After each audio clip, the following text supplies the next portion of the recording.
If there's ever been more evidence that my life is completely devolved, it is the fact that I'm doing this. I was a musician, then I was a bass player, which was a step down, and then I was a producer, which lateral move maybe, I don't know, it can be debated. Then I've had to engineer for other people when I wasn't producing. And now I'm doing things I always dreamed of never having to do. I am recapping this console I bought. At some point, I don't remember when, but in my life I started making horribly wrong choices, and this is the road it sent me down. And I live a life of complete monotony. I'm about 6 weeks in at this point, and yeah, here we are. I am recapping.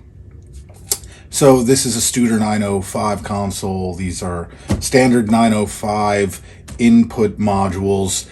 The capacitors were put in by a machine. When a machine puts it in, it bends the legs back pretty far. It makes it a bit difficult to actually get the old caps out. You cannot do it. Well, you can, but I've got 6,000 caps I need to do. I'm about a third through, and I am certifiably insane at this point. But you can't do it without a proper desoldering tool. There's a desoldering gun. It might be 10 years old, but a lot of guys swear these are still better than the newer models. It's got 2 motors in it. I had to completely rebuild it after I started recapping, which wasn't that hard. There's a lot of guys on the internet showing you exactly how to do that who have far less fulfilling lives than I do. But here we go. This is what you're getting yourself into if you want to buy an old vintage console. And I suggest you play this over and over and over again when you decide you want to buy that thing, because I'm seriously thinking it's not worth it at this point.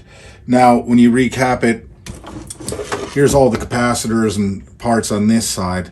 I've done so many that I've sort of memorized where the actual capacitors are just by looking at the back side. I've got a map over there as well, the schematics that I look at to double check sometimes. And every once in a while I pull out a wrong part and I have to solder it back in. That's life.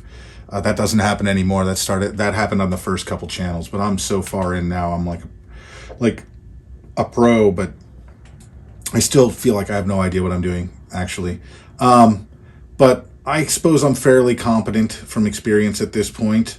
So I'm going to just show you a little bit of what that's like. And imagine doing this 6,000 times like I have.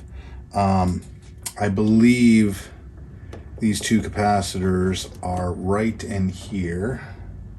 I thought I got one already. Apparently I did not. But here we go.